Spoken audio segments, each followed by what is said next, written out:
बिहार में विधानसभा चुनाव से पहले मतदाता सूची का विशेष गहन पुनर्निरीक्षण यानी एसआईआर अभियान जारी है। अब तक की प्रक्रिया के तहत 35 लाख से ज्यादा वोटर्स के नाम लिस्ट से हटाना तय माना जा रहा है। इनमें वे लोग शामिल हैं जो अब तक मृत पाए गए हैं या स्थायी रूप से दूसरी जगह पर शिफ्ट हो चुके हैं। इसके अलावा उन लोगों का नाम भी लिस्ट से हटाया जाएगा जो 2 से ज्यादा जगहों पर रजिस्टर्ड हैं। चुनाव आयोग ने सोमवार को बताया कि बिहार में मतदाता सूची के एसआईआर के दौरान 83.66% गणना फॉर्म प्राप्त हो चुके हैं। आयोग के मुताबिक अब तक के आंकड़ों से पता चला है कि 1.59% यानी 12,55,620 मतदाता मृत पाए गए हैं। वहीं 2.2% के हिसाब से 17,37,336 वोटर स्थायी रूप से दूसरी जगह पर शिफ्ट हो चुके हैं। वहीं 0.73% यानी कि 5,76,489 मतदाता एक से ज्यादा स्थानों पर रजिस्टर्ड मिले हैं। आयोग के मुताबिक इन आंकड़ों के आधार पर कुल 35,69,435 मतदाताओं के नाम सूची से हटाए जाएंगे। ये संख्या अभी अंतिम नहीं है और आगामी दिनों में इसमें और ज्यादा नाम बढ़ने की संभावना है, क्योंकि अभी भी फॉर्म भरने की प्रक्रिया जारी है। आयोग ने बताया कि राज्य में कुल 7,89,69,844 मतदाताओं में से अब तक 6,60,67,208 मतदाताओं के फॉर्म मिल चुके हैं। अब केवल 11.82% मतदाता ही बचे हैं जिनसे फॉर्म भरने की प्रक्रिया पूरी करनी है। गणना फॉर्म जमा करने की आखिरी तारीख में सिर्फ 11 दिन बचे हैं। अब केवल 11.82% मतदाताओं द्वारा गणना फॉर्म जमा किए जाना बचा हुआ है। इसमें से कई ने आने वाले दिनों में दस्तावेज के साथ फॉर्म जमा करने के लिए समय मांगा है। Aim right, achieve big. At KR Mangalam University, we provide you the platform to turn your dreams into reality.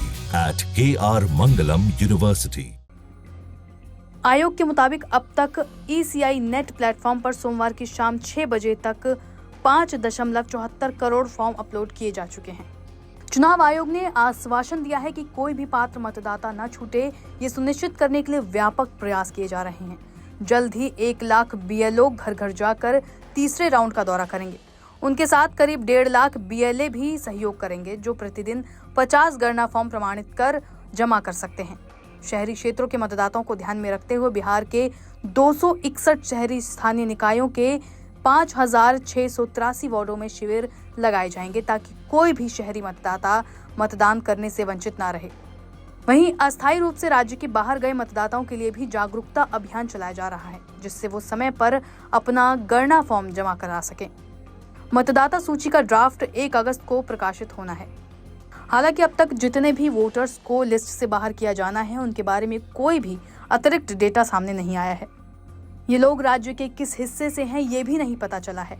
Voter list से बाहर किए गए लोगों में किस समुदाय के लोग ज्यादा हैं, इसकी भी जानकारी नहीं सामने आई है। वो 35 लाख लोग जो वोटर लिस्ट से बाहर होंगे, वो किस जाति से हैं, किस क्षेत्र के हैं, क्या बाहर होने वाले लोग पटना के रहने वाले हैं, भागलपुर के हैं या किशनगंज के, इस तरह का कोई भी डेटा अभी तक चुनाव आयोग ने जारी नहीं किया है।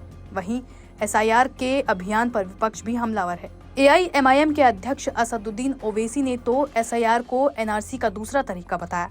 उन्होंने कहा है कि ये दुर्भाग्यपूर्ण है कि एक संवैधानिक संस्था बयान नहीं दे रही और सूत्रों के माध्यम से बातें सामने ला रही है। ये सोर्स कौन है? चुनाव आयोग को ये निर्धारित करने की शक्ति किसने दी कि कोई नागरिक है या नहीं? हमारी पार्टी ने सबसे पहले कहा था कि ये पिछले दरवाजे से NRC है। उन्होंने कहा कि पार्टी सदस्यों को BLO से मिलने के लिए कहा जाएगा। उन्होंने पूछा, SIR 2003 में किया गया था, उस समय कितने विदेशी नागरिकों का खुलासा हुआ था? उनके पास अधिकार नहीं है? गृह मंत्रालय, SP बॉर्डर के पास अधिकार है। अगर उनके पास अधिकार नहीं है तो वो ऐसा क्यों कर रहे हैं? इसलिए मैंने कहा कि ये पिछले दरवाजे से NRC है। नवंबर में बिहार में चुनाव है। वे सीमांचल के लोगों को शक्तिहीन बनाना चाहते हैं।